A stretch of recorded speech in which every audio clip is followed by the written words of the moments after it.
সাজদাতুস সাহু দেয়ার তিনটা পদ্ধতি আছে এবং মজার বিষয় হচ্ছে তিনটাই সহিহ হাদিসে আছে। সাজদায়ে সাহু কখন দিতে হয়? যখন আমরা কোনো ওয়াজিব তরক করে ফেলি অথবা নামাজে অতিরিক্ত কিছু করি, তখন আমাদেরকে সাজদায়ে সাহু দিতে হয়। পদ্ধতি তিনটা।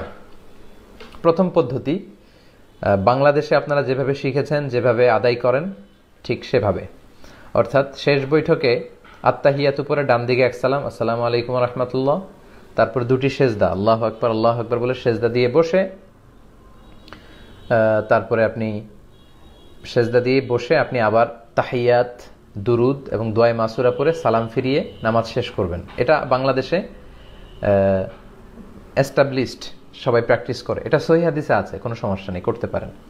আচ্ছা, আরও কিছু পদ্ধতি আছে, যেমন আরেকটা পদ্ধতি আছে, সেটা হচ্ছে আপনি পুরো নামাজটাই শেষ করে ফেলবেন, এমনকি সালামও ফিরিয়ে ফেলবেন, আসসালামু আলাইকুম রহমতুল্লাহ, আসসালামু আলাইকুম রহমতুল্লাহ, সালাম ফিরিয়ে তারপর আপনি এক্সট্রা দুইটা সেজদা দিবেন।